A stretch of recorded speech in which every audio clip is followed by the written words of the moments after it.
Thank you so much Shivani. Sukhvinder Sukhu ji, news 18 India के diamond state summit के grand finale में बहुत बहुत स्वागत आपका। Thank you. देवभूमि हिमाचल के आप मुख्यमंत्री हैं। कई सारी चुनौतियां स्टेट के सामने, बहुत सारा पोटेंशियल स्टेट में है। बहुत ही खूबसूरत राज्य है आपका, छोटा सा राज्य है, बहुत पोटेंशियल है, पढ़ाई लिखाई बहुत है। आपके जो लगभग 2.5 साल जो हिमाचल में निकले हैं, उनको आप कैसे देखते हैं? क्या आपके सामने चुनौतियां रहीं और क्या आपके सामने अपॉर्चुनिटीज़ हैं? देखिए, मुख्यमंत्री बनने के बाद 4 चुनौतियों का हमारी स्टेट ने सामना किया। पहले इकॉनमी स्तर पर आई। जी। प्रदेश की आर्थिक हालत ठीक नहीं थी, उसको कैसे ठीक करना है, फिस्कल प्रूडेंस कैसे लानी है, उस दृष्टि से काम किया गया। और जिस प्रदेश पर 75 लाख की जनसंख्या हो और प्रति व्यक्ति 1,03,000 का खर्चा चढ़ा हो, उस प्रदेश की अर्थव्यवस्था को कैसे पटड़ी पर लाना है, इस दिशा से हमने सोचना शुरू किया। दूसरी, हमें इतिहास की सबसे बड़ी आपदा का सामना करना पड़ा। क्लाइमेट चेंज के माध्यम से प्रदेश में 2023-24 में ऐतिहासिक हमारे समय की आपदा आई। 22,000 घर या तो पूर्णतः नष्ट हो गए या आंशिक रूप से नष्ट हो गए। 551 के करीब हमने अपने लोगों को खोया। उस चुनौती का हमने सामना किया। हमारा एप्पल सीजन शुरू होने वाला था, सड़कें टूट चुकी थी और उन सड़कों को ठीक करना युद्ध स्तर पर, अगर 15 दिन में हम सड़कें ठीक नहीं करते तो हमारा जो एप्पल था वो बगीचों में ही रह जाता, सड़ जाता। उसके बाद पॉलिटिकल चैलेंजेस आए। हमारी सरकार में 6 कांग्रेस के और 3 इंडिपेंडेंट्स ने हमारे खिलाफ राज्यसभा में वोट डाला। ऑपरेशन लोटस हुआ वहाँ। उस चुनौती का हमने सामना किया और जिन जनता ने हमें, जब लोकसभा का चुनाव हुआ तो उन्होंने हिमाचल में तो हमें वोट डाला, लोकसभा में उन्होंने ज़रूर भारतीय जनता पार्टी को वोट डाला, पर हम जो 6 विधायक हमारे चुनकर पार्टी से थे जिन्होंने बगावत की थी, वो 6 की जगह हम फिर से 40 हो गए। और आगे चुनौतियां बहुत हैं, लेकिन 40 साल पुरानी व्यवस्था के साथ आपको रिफॉर्म्स करने हैं। हमने स्ट्रक्चरल रिफॉर्म्स किए। जो हमारा आरडीजी था, रेवेन्यू डेफिसिट ग्रांट, जिसकी आजकल आप चर्चा सुनते हो, हमारे समय टेपरिंग होकर बीजेपी के समय 11,000 करोड़ था। इस साल हमारे पास 3,257 करोड़ रुपया रह गया। पूरी अर्थव्यवस्था को सुचारू रूप से चलाने के लिए सब फैक्टर को देखा गया और फोकस करके आगे बढ़ा गया। आने वाले समय में हिमाचल प्रदेश, जो हमारा टारगेट है, 2027 तक आत्मनिर्भर बनेगा। और जिन नीतियों के द्वारा हम आगे बढ़ रहे हैं, जो हम स्ट्रक्चरल रिफॉर्म्स कर रहे हैं, जो हम कानून बदल रहे हैं, 2032 में आपके चैनल से बताना चाहूँगा, हिंदुस्तान का सबसे प्रॉस्पर्स और रिचेस्ट स्टेट हिमाचल होगा। सुक्खू जी, आपने बड़ी सारी बातें अभी बताई, परत दर परत हम उनको खोलेंगे और देखेंगे। आपने बात की फाइनेंशियल सिचुएशन की, जो हिमाचल प्रदेश की, आपने पॉलिटिकल वहाँ की सिचुएशन की बात की, आपने बताया कि वहाँ पर जो प्राकृतिक चुनौतियाँ आपके सामने हैं। लेकिन थोड़ा सा मैं आपको पीछे लेकर जाऊँगा ताकि हम सबको एक बार आपकी पूरी यात्रा जो आपकी शुरू हुई थी नदौन हमीरपुर से, और आप आज मुख्यमंत्री हैं हिमाचल प्रदेश के, तो जब आप अपनी पूरी इतनी लंबी सी यात्रा को पीछे देखते हैं तो कौन सी चीज़ आपको सबसे पहले और सबसे ज़्यादा आपकी आंखों के सामने आती है कि जिसने आपका पॉलिटिकल जो करियर है उसको शेप किया, उसको रूप दिया? कौन सी ऐसी चीज़ आपको आपके जहन में आती है? नहीं, मैं तो स्टूडेंट्स लाइफ से पॉलिटिक्स में हूँ जी। 17 साल में मैं शिमला से मेरा पॉलिटिकल कैरियर स्टार्ट हुआ। जी। जब मैंने कॉलेज में, उसमें पीयूसी हुआ करती थी कॉलेज में, तो मैं वहाँ सीआर क्लास रिप्रेजेंटेटिव बना। शिमला में एक ही कॉलेज हुआ करता था, पूरे डिस्ट्रिक्ट का हेडक्वार्टर्स का कॉलेज था, और मैं वहाँ प्रेसिडेंट बना, जनरल सेक्रेटरी बना। शिमला में ही मैं म्यूनसिपल काउंसलर बना। जी। 10 साल में वो काउंसलरशिप रहा। फिर उसके बाद मेरा टिकट, कांग्रेस की राजनीति में कई बार टिकट दूसरी जगह से मिलता है, जी। तो जो मेरी पेरेंटल थी वहाँ हमीरपुर डिस्ट्रिक्ट से, वहाँ से मैं 2003 में विधायक बना। तो जब आप सीआर बने, अक्सर जब कोई आगे अपना फ्यूचर देखता है या अपना करियर देखता है या सोचता है कि मैंने कुछ करना है आगे, तो आपने क्या सोचा था कि मैं राजनीति में जाऊंगा, मैं यही करूंगा? क्योंकि जब कोई क्लास रिप्रेजेंटेटिव बनते हैं तो उस वक्त ऐसा लगता है कि ये तो क्लास रिप्रेजेंटेटिव है, ये नहीं नजर आता कि शायद ये भावी मुख्यमंत्री हो सकते हैं हिमाचल प्रदेश के। तो क्या आपके जहन में था कि मैंने पॉलिटिक्स में ही जाना है, मैंने यही करना है, या कुछ और था और ये बाई चांस हो गया ये? नहीं, मेरे तो जहन में था, पर परिवार वालों के जहन में नहीं था। उस समय स्थिति ऐसी थी, जी सच में वो बोलते थे कि कहीं नौकरी लग जाओ, कहीं भविष्य पता नहीं है, सरकार में लग जाएंगे तो अच्छा हो जाएगा। तो एक दबाव रहता था। जब हम यूनिवर्सिटी पहुंचे, लॉ करने लगे, तब भी बोला कि कहीं लग जाओ। लेकिन एक मन जो था वो राजनीति की तरह बचपन से ही लोगों के काम करने का मेरे मन में एक शौक साथ पैदा था। तो राजनीति ही चुनी। और एक भाग्य कहते हैं, गुणवान बड़ा कि भाग्यवान। कई बार गुणवान व्यक्ति भी अगर उसका भाग्य साथ ना दे जी तो राजनीतिक चुनौतियों के सामने पीछे रह जाता है। यहाँ भाग्य ने साथ दिया और वहाँ आपके पास एज मुख्यमंत्री बैठे हैं। आप हमारे साथ यहाँ बैठे हुए हैं, ये जरूर मैं पूछना चाहूंगा कि लोगों को आज नजर आता है कि आज आप मुख्यमंत्री हैं हिमाचल प्रदेश के, जिसको कहते हैं लाओ लश्कर आपके साथ है, गाड़ियां, सारा कुछ, लेकिन ये नहीं नजर आता कि पीछे कितना मुश्किल काम होता है राजनीति। और राजनीति में जितनी मुश्किलें आती हैं जब आप उसके शुरुआती दौर में होते हैं, तो वो शायद ही लोगों को पता हो। थोड़ा सा उसके बारे में बताएं। चटपटे तरीके से बताऊं कि सच में बताऊं? सच में, बिल्कुल। तो सच से भी ज्यादा सच। सच में बताऊं कि मैं जब एमएलए था तो पीएसओ मिलता, मैंने जीवन में कभी पीएसओ नहीं लिया। और जब मैं मुख्यमंत्री बना, अभी शपथ होनी थी, तो मेरे इर्द गिर्द सब पुलिस वाले आ गए। मैंने सोचा ये 11 दिसंबर को मेरी शपथ होनी थी, 10 को मेरा नाम डिक्लेयर हुआ। तो मैंने जब शाम को पुलिस वालों को कहा कि अब आप घर जाओ, मैं सवेरे शपथ लेने पहुंच जाऊंगा, तो बोले हम तो आपके साथ चलेंगे। मैंने बोला मेरे घर में तो इतने पुलिस वाले आएंगे नहीं। तो मुझे उन्होंने छोड़ा नहीं, और मुझे पीटर हॉफ हमारा है वहीं रहने पड़ा। मुझे अपने कपड़े ले जाने के लिए भी नहीं छोड़ा। तो लाओ लश्कर से मैं दूर रहता हूँ। मैंने अभी 3 बजट प्रस्तुत किए, और तीनों बजट में मैंने एक ऑल्टो कार खरीदी थी। तो मैं ऑल्टो कार लेकर आया। मैं 20-22 साल पुरानी है, अब तो वो 15 से चलती नहीं, लेकिन मैं उस कार को इसलिए रखता हूँ कि मेरी आम आदमी की हैसियत है। तो मेरे बजट में वो लोग होने चाहिए जो इस संपदा के सही हकदार हैं। तो अल्टो में आता हूँ। और जब से मैं शिमला में रहता हूँ, पुलिस वालों को मैं ज़्यादा बोलता नहीं, पर वो आ जाते हैं, पीछे ट्रैफिक करते हैं।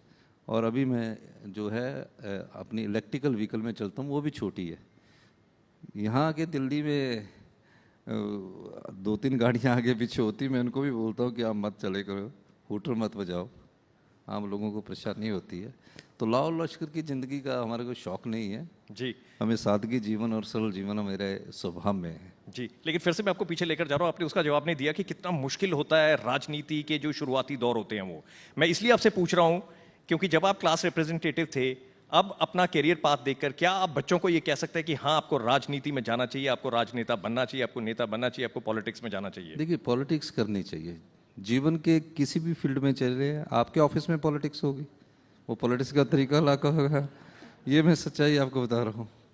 किसी की किसी से बनती है, किसी की किसी से बनती है। राजनीति में जो चीज़ें स्पष्ट आ जाती है। अब मैं जब सीआर था तो मैं एनएसयूआई में भी था। मैं एनएसयूआई का स्टेट का प्रेसिडेंट रहा जब मैं यूनिवर्सिटी पढ़ता था। मैं उस समय हमारे मनीष तिवारी प्रेसिडेंट होते थे। यूथ कांग्रेस का मैं स्टेट का प्रेसिडेंट 10 साल रहा। रणदीप सिंह सुरजेवाला प्रेसिडेंट होते थे। पर मैं कभी, मुझे बोलते थे अब दिल्ली में नेशनल में आ जाओ। मैंने कहा नहीं, मेरे स्वभाव परमाणु से ऊपर की राजनीति करने का, दिल्ली की राजनीति करने का नहीं है। फिर मैं प्रदेश अध्यक्ष भी रहा। लेकिन चुनौतियां हर जगह है, किसी भी फील्ड में जाओ चुनौतियां। आपकी इच्छा शक्ति मजबूत होनी चाहिए, लक्ष्य तय होना चाहिए, और दृढ़ संकल्प की जरूरत होती है। अगर आप में दृढ़ संकल्प है तो कई बार सफलता के बाद भी, असफलता के बाद भी आपको लगता है कि क्या पता नहीं जिंदगी जीवन में कहीं मिलेगा, लेकिन आपका संकल्प मजबूत है तो सफलता आपके पहुंच होती चूमती है। सुखू जी, आपने कहा कि हमारे काम में भी पॉलिटिक्स होती है, आपने बिल्कुल ठीक कहा। लेकिन आपके काम में मैंने ये नहीं कहा, मैंने कहा हर जगह पॉलिटिक्स नहीं, है। बिल्कुल। तरीका आपके- उसका आपके तो ज्यादा होती है, हमसे ज्यादा होती है। लेकिन बस मैं ये कहूंगा कि आपके यहाँ पर डबल पॉलिटिक्स होती है। एक तो जो पॉलिटिक्स आप करते हैं जो एज ए पॉलिटिशियन, और दूसरी पॉलिटिक्स जो आपकी इंटरनल भी आपको कई दफा झेलनी पड़ती हैं। लेकिन उससे पहले मैं वापस एक बार हिमाचल की जो फाइनेंशियल कंडीशन है उसके ऊपर आऊंगा। आपने अभी बताया कि लगभग 1 लाख का कर्जा हर हिमाचली के ऊपर है। 75 लाख के करीब हिमाचल की जनसंख्या है, 75,000 करोड़ के करीब आपके ऊपर कर्जा है। तो इस कर्जे को आप कैसे कम कर सकते हैं, कैसे घटा सकते हैं? बहुत बड़ी चुनौती है। छोटा सा राज्य, आपका आमदन के साधन लिमिटेड हैं राज्य के पास, तो ये पैसा आप कैसे कमा सकते हैं? और दूसरी तरफ बार बार आपकी ये भी कई दफा स्टेटमेंट्स आई हैं कि सेंटर से वो सपोर्ट आपको नहीं मिलता जो आपको चाहिए। तो अगर आप इसके बारे में थोड़ा सा हमारे को समझाने की कोशिश करें कि इस वक्त हिमाचल की क्या फाइनेंशियल कंडीशन है और आने वाले समय में क्या होगी। आपने 3 बातें की, एक तो कर्जे का, एक संपदा का और एक सेंटर का। मैं तीनों बातें, देखिए कर्जा लेना कोई गलत बात नहीं है। प्रत्येक राज्य फेडरल स्ट्रक्चर में कर्जा लेता है, प्रत्येक देश लेता है। कर्जा उतना लेना पड़ेगा जितना हम ले सकते हैं। पिछली भारतीय जनता पार्टी की सरकार ने 5,000 करोड़ के जून 2022 से पहले फ्री बीज की, मैं जब देखता हूँ आपका चैनल में भी देखता हूँ, कांग्रेस ने ये कहा बीजेपी की फ्री बीज की कोई बात नहीं करते। उन्होंने हर जगह 125 यूनिट बिजली फ्री कर दी। आप इनकम टैक्स देते, मैं इनकम टैक्स देता हूँ, सबको कर दी। बड़े बड़े होटलों को कर दी। पानी फ्री कर दिया, बड़े बड़े होटलों को कर दिया। फिर भी 5,000 करोड़ की 900 इंस्टीट्यूशंस खोल दिए। जनता ने हिमाचल की उनको नहीं जिताया। हमने रिफॉर्म्स किए। हमने सबसे पहले वो देखा कि पहले एजुकेशन का क्या स्तर है, हमारा हेल्थ का क्या स्तर है। मैंने कई बैठकें की, हम एजुकेशन को पूरा ट्रांसफॉर्म कर रहे हैं। हमने देखा क्वालिटी एजुकेशन में हम पूरे देश में 21वें स्थान पर पहुंच गए। 2 साल के रिजल्ट के बाद असर की एक रिपोर्ट आती है, उसमें हम अब नंबर 1 पर आ रहे हैं केरला के बाद। पूरा एजुकेशन स्कूल्स हम कन्वर्ट कर रहे हैं डे बोर्डिंग स्कूल में, क्योंकि हम चाहते हैं बच्चे स्टंटेंट आ रहे हैं, छोटे छोटे बच्चे आ रहे हैं, उनका खाना पौष्टिक मिले गांव के बच्चों के लिए। और तकरीबन 50 बीघे में हम स्कूल खोल रहे हैं। आने वाले 1 साल में, अगले एकेडमिक सेशन में 10 स्कूलों में पढ़ाई शुरू हो जाएगी। हेल्थ स्ट्रक्चर्स को हमने देखा तो हमने यह फैसला किया कि हम एम्स के बराबर, जो दिल्ली के एम्स में टेक्नोलॉजी मेडिकल है वो हिमाचल के उसमें मिलेगी। अगले साल तक वो सारा हमारा काम शुरू हो चुका है, ऑर्डर प्लेस हो चुके हैं। आने में टाइम लगता है क्योंकि मेडिकल टेक्नोलॉजी सब बाहर से आती है। क्वालिटी एजुकेशन कैसी हो, क्वालिटी हेल्थ सिस्टम कैसा हो, क्वालिटी इंफ्रास्ट्रक्चर कैसी हो, क्वालिटी वाटर कैसे हो, क्वालिटी लाइट कैसे हो, ये हम अपने हिमाचल प्रदेश की जनता को देना चाहते हैं।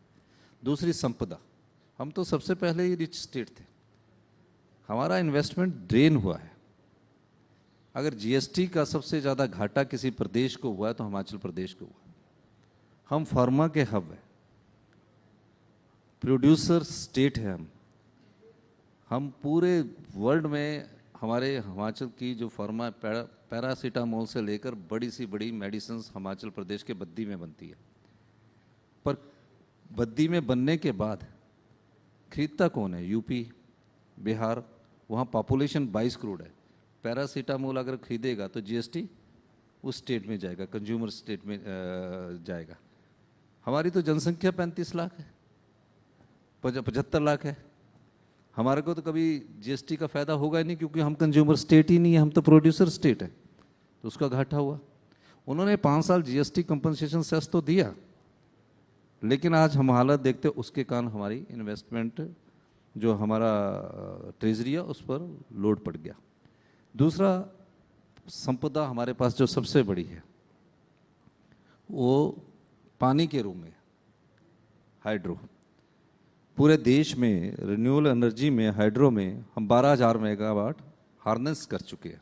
12,000 मेगावाट बिजली पैदा करते। रॉ मटेरियल वाटर है, पानी रॉ मटेरियल वाटर और फिनिश गुड इलेक्ट्रिसिटी है। वाटर की कीमत तो कभी बढ़ेगी नहीं।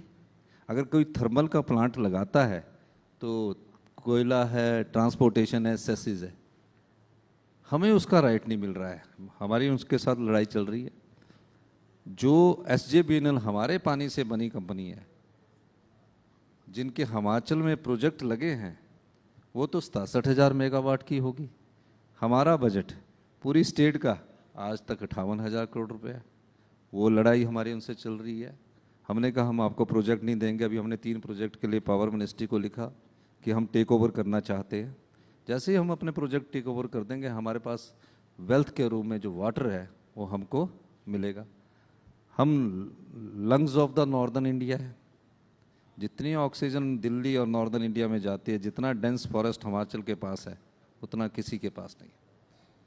अगर हम पेड़ काटना शुरू कर दे, जो हमने खुद बैन लगाया है, तो हम 1 लाख करोड़ 1 साल का कमा सकते हैं। 1 साल में ही अपना कर्जा वापस कर सकते हैं। केंद्र सरकार को ये सोचना होगा कि जो अपने आप पेड़ लगाने के लिए तो पैसा देते हैं, प्रोटेक्शन के लिए आप पैसा देते नहीं है। पैसा आप देते नहीं है। हम उसको अभी बात मैंने पिछले दिनों भी बात की है, तो हम उसको पर्यावरण को बचा रहे हैं। एक बार फिर से इसको समझाने के लिए आप ये कह रहे हैं कि हिमाचल में बहुत ज्यादा पेड़ हैं, वहां पर वन्य संपदा बहुत ज्यादा देखिए, है, जिससे ऑक्सीजन बहुत निकल रही है। आप चाहें तो आप उसको काट सकते हैं, लेकिन आप उसको नहीं काट रहे हैं। तो उसको ना काटने के और उसको प्रिजर्व करने के, जहां से ऑक्सीजन बाकी जगहों पर आ रही है, उसका आपको पैसा मिलना चाहिए। देखिए, 60% हमारा फॉरेस्ट लैंड है ऑफ हमारा एरिया। हमारे पास बिगेस्ट कोल्ड डेजर्ट है लाहौल स्पीति। जंगल हमारे पास है। अगर हमने पेड़ काटने पर प्रतिबंध लगाया हुआ, तो इसलिए लगाया हुआ है कि हमारा जो क्लाइमेट है वो उसके हिसाब से रहे, और जो ऑक्सीजन जाती है नॉर्दर्न स्टेट्स में वो आपको आती है। हम उसका कुछ नहीं मांग रहे, लेकिन केंद्र सरकार की नीति की प्लांटेशन करो, बरसात आ गई पौधे लगाओ। जो प्रोटेक्शन कर रहा है, जो जंगलों को बचा रहा है, not for Himachal, across the state, across the country होना चाहिए। जिसने जंगल बचाए हैं उन्हें सेंट्रल स्टेट टैक्सेस का जब भी 16 फाइनेंस कमीशन रिकमेंडेशंस दे, तो 1% भी देगा, तो उससे आप हमारे जंगल बचेंगे।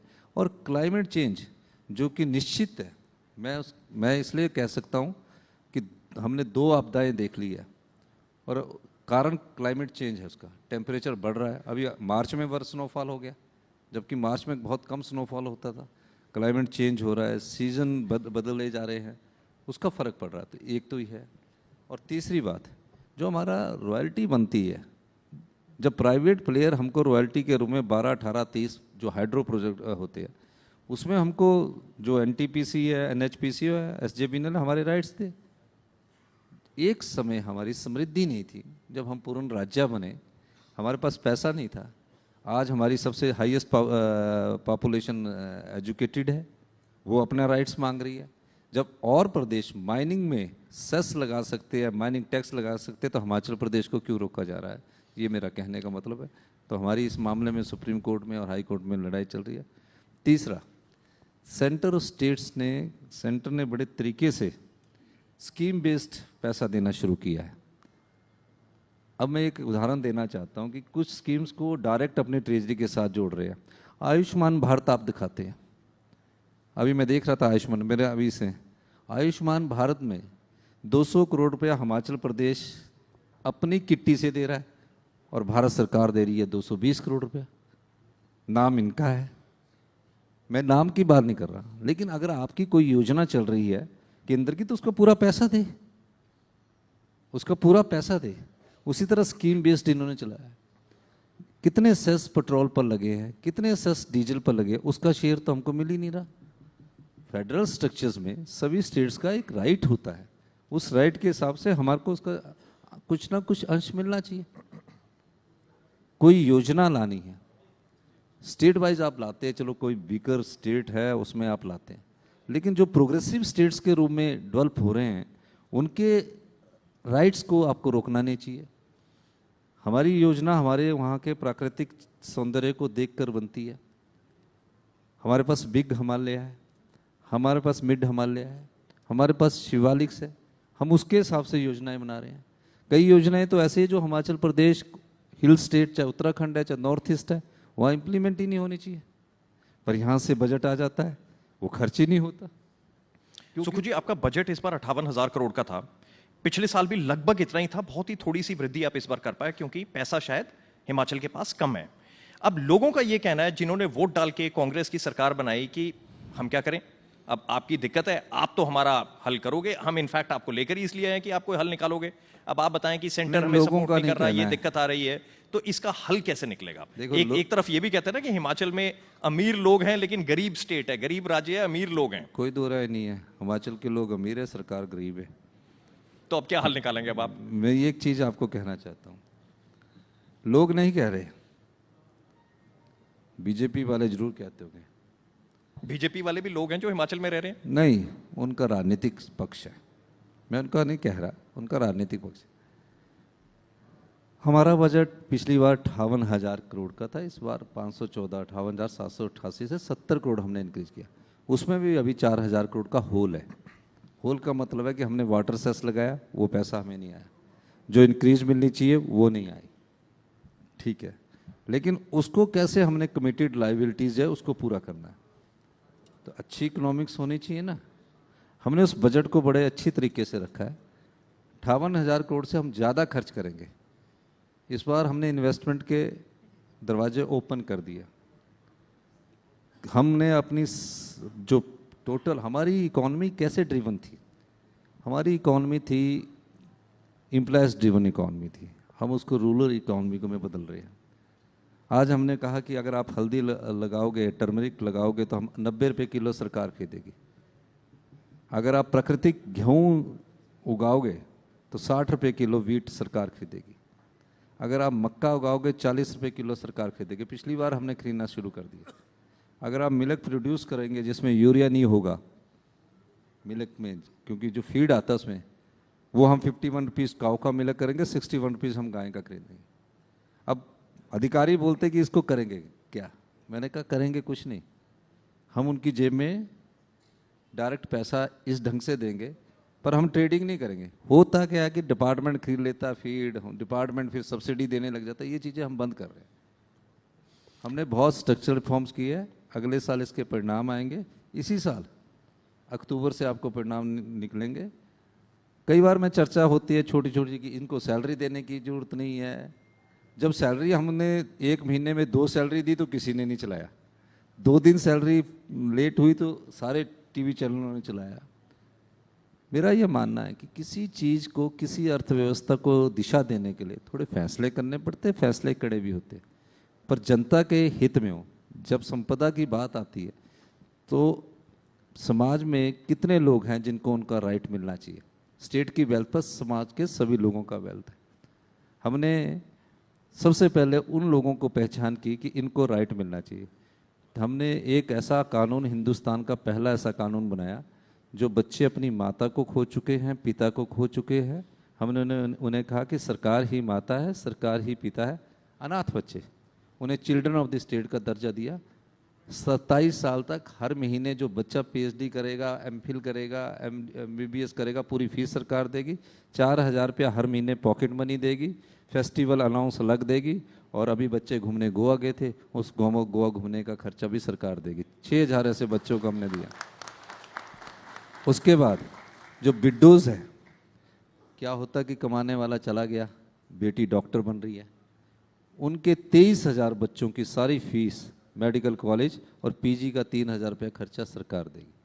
जो हैंडीकैप्ड है उनके लिए बेस्ट इंस्टीट्यूशन बना रहे हम, उनको 4,000 रुपया महीने सरकार देगी।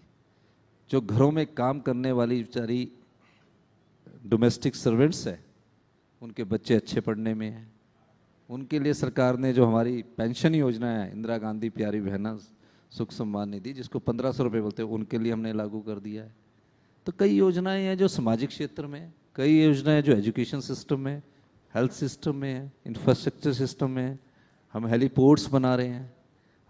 हमने इस बजट में कहा कि 200। मैं इनफैक्ट आपसे यही पूछने वाला था कि सुखू जी, आपका एक विजन है हिमाचल के लिए 2027 का। आज हम डायमंड स्टेट्स की बात कर रहे हैं, तो अगर आप हिमाचल को एज ए डायमंड स्टेट देखते हैं और आप ये देखते हैं कि आपका विजन जो है वो 2027 में पूरा होना चाहिए, तो क्या विजन है जो आपने सोचा है कि आपने पूरा करना है? और अगर हमारे को भी एक उस विकसित हिमाचल की झलक दिखाएं आप। मैंने तो पहले ही बजट में अपना विजन रखा, ऑनलाइन देख लेना। फिर भी उसमें हमने कहा आपकी तरफ से जब झलक आएगी हमारे को नजर 31 आएगी। मार्च 2026 तक हिमाचल को ग्रीन एनर्जी स्टेट बनाना है। जी, और इस बार हम 200 लग्जरी होटल्स ओपन कर रहे हैं कि कोई आए होटल बनाए। उन luxury hotel 3 star, 4 star, 5 star और 7 स्टार्स के लिए हम लैंड्स दे देंगे। 4 प्राकृतिक वेलनेस सेंटर बना रहे हैं। क्या है प्राकृतिक वेलनेस सेंटर? वहाँ हर चीज़ आपको नेचुरल वाली मिलेगी, ऑर्गेनिक नहीं होगी, प्राकृतिक होगी। आपने प्राकृतिक एमएसपी भी शुरू की है दूध के ऊपर, और प्राकृतिक हमारा मेन है। और वी आर द पाइनर स्टेट। हम 1 मेगावाट का ग्रीन हाइड्रोजन का प्रोजेक्ट लगा रहे हैं। अभी हमने, आपको मैं बताना चाहूँगा, इलेक्ट्रिकल व्हीकल्स दी हंड्रेड्स को। वो सारे सरकारी अधिकारियों से डीजल और पेट्रोल व्हीकल निकाल कर उन्हें हमने इलेक्ट्रिकल व्हीकल दी अनएम्प्लॉयड यूथ को। और कितनी सब्सिडी दी? अगर किसी आईएएस की गाड़ी 30 लाख की तो उसको हमने 15 लाख रुपए की सब्सिडी अनएम्प्लॉयड यूथ को दी, और 4 साल की इंश्योरेंस दी। 75,000 रुपये आपको हर महीने मिलेगा। गाड़ी उसकी होगी तो हमें डबल फायदा हुआ। सरकार में कोई डीजल इंजन की गाड़ी की जरूरत नहीं पड़ी, ना ड्राइवर की जरूरत पड़ी। तो अभी इसमें हमने इलेक्ट्रिकल दी। इलेक्ट्रिकल बसेस हम खरीद रहे हैं। तो पूरी स्टेट को इन्वायरमेंट फ्रेंडली, इको फ्रेंडली हम बना रहे हैं जी। 100 टूरिज्म की साइट्स, हम इको टूरिज्म की साइट को हम एडवर्टाइजमेंट कर रहे हैं जी। हेल्थ टूरिज्म में बढ़ रहे हैं, हीलिंग टूरिज्म में बढ़ रहे हैं जी। तो हमारा मेन मकसद इस साल टूरिज्म को एक्सप्लॉइट करना। हिमाचल की हमेशा वो ताकत रही है टूरिज्म। इस साल लेकिन कुछ चीजें ऐसी भी हुई जो, जिसको कहते हैं ना, अतरंगी खबरें बड़ी हिमाचल की, कि कोई समोसा कंट्रोवर्सी हो गई, कोई जंगली मुर्गा कंट्रोवर्सी हो गई, कोई टॉयलेट टैक्स वाली कंट्रोवर्सी हो गई। तो ये सारी कंट्रोवर्सीज जब आपने देखी तो आपको क्या लगा कि ये क्या हो रहा है? ये पता नहीं, टॉयलेट टैक्स तो बीजेपी वाले बड़े स्टडी करके लाए। ऐसा कोई टैक्स नहीं था कि भाई जितने घर में टॉयलेट सीट मैंने होंगे इनके उतना सारे टैक्स देखे लगेगा। उसमें एडिशन नहीं, गलत है। ये नाम ही नहीं है, ये नाम ही नहीं था। वो तो सीतारमन जी ने, फाइनेंस मिनिस्टर साहब ने टॉयलेट टैक्स लगाया। मैंने भी पता कि मैं, चलो नाम चाहे कुछ भी हो, लेकिन टैक्स वैसा ही था। नहीं, वो टैक्स नहीं है। देखिए ऐसे जी। नहीं। जो होटल्स बनते हैं उसमें टैक्स होता है और सब उसके साथ, ऐसा नहीं है। और जो जंगली मुर्गा, ऐसा है कि पहाड़ में आप जब जाते हो, मैंने एक गांव में रहा था, तो पहाड़ में सब प्रकार के खाने बनते हैं। जंगली मुर्गे की बात नहीं है। पहाड़ में जहाँ बर्फ़ पड़ती है वहाँ उनका मांस उनके भोजन में है। तो उस दृष्टि से कोई अगर कहता कि देसी मुर्गे जो गांव में आप चुगते हैं ना, देखते होंगे, अगर किसी ने वो बना दिया, उसका नाम मैंने पूछा, हम तो खाते नहीं हैं। आप तो वेजिटेरियन है? नहीं, नॉन वेज था मैं। अच्छा, खा लेते हैं। अच्छा, लेकिन मैं खाता नहीं जी। लेकिन उसके बाद मेरे साथ बैठे थे, मेरे उससे निकल गया। तो उन्होंने बीजेपी के जो वो आईटी वाले हैं ना, इनका आईटी विंग बहुत स्ट्रांग है, उसमें इन्होंने फटाफट करवा दिया। फिर तीसरी बात, ये समोसा मैं खाता ही नहीं। उसमें ऐसे कि क्या कोई इंक्वायरी ऑर्डर नहीं हुई, कोई कुछ नहीं हुआ, पर पूरे नेशनल चैनल ने लगा दिया। तो आप इन चीज़ों से, सुखू जी, हम इन चीज़ों से जी उठकर अपने काम कर रहे हैं। और जिसने जो कहना उनका अपना दायित्व है। और देखिए, लोकतंत्र में विपक्ष की भी एक भूमिका है जी। जब कोई चार्ज ना लगे तो इस प्रकार के चार्ज लेके टारगेट इमेज को किया जाए। सुखू जी, हमारे पास टाइम बड़ा लिमिटेड था, लेकिन आपने फिर भी एक विजन दिखाया हमारे को हिमाचल का, कि हिमाचल में क्या क्या आगे हो सकता है। सवाल तो हमारे पास और भी बहुत सारे हैं, लेकिन समय के अभाव के कारण हम जल्दी खत्म करेंगे। लेकिन जाने से पहले हिमाचल में आइए ना, वहाँ बिल्कुल हम जरूर आएंगे। हमारा इस साल जो डायमंड स्टेट होगा शिमला में 100% हम करेंगे। लेकिन जाने से पहले सुखू जी, आप गाते बहुत अच्छा है। आपको एक लाइन तो सुनानी पड़ेगी हमारे को। देखिए, एक लाइन तो आपको सुनानी पड़ेगी, नहीं तो जाएंगे नहीं आप फिर। ना मेरा गला है, जैसा भी है सुखू जी, आपका सुन लिया गाना हमने, हमें पता है। वो एक बार मुझसे वहाँ गाना गवा दिया उन्होंने अपने। बस एक लाइन तो अब आप जो भी आपके सहन में मेरा हो। नाम जोकर का ही एक अच्छा गाना। जरूर जी, जरूर। कल खेल में हम होंगे यहाँ, गर्दिश में तारे रहेंगे सदा, पूछोगे तुम ढूंढेंगे वो, पर हम सदा रहेंगे, पर हम रहेंगे तुम रहेंगे। हाँ, पर हम रहेंगे तुम्हारे साथ, जीना यहाँ मरना यहाँ। जी बिल्कुल, बहुत बढ़िया। सुखू जी, न्यूज़ 18 इंडिया के डायमंड स्टेट समिट के ग्रैंड फिनाले में आने के लिए बहुत बहुत धन्यवाद। बहुत बहुत धन्यवाद। जल्दी आपसे फिर मुलाकात करेंगे। बहुत धन्यवाद सुखविंदर जी। हम चाहेंगे आप मंच पर बने रहिए और गुजारिश करेंगे न्यूज़ 18 इंडिया और हिंदी डिजिटल की मैनेजिंग एडिटर ज्योति कमल जी से कि वो हिमाचल प्रदेश के मुख्यमंत्री सुखविंदर सिंह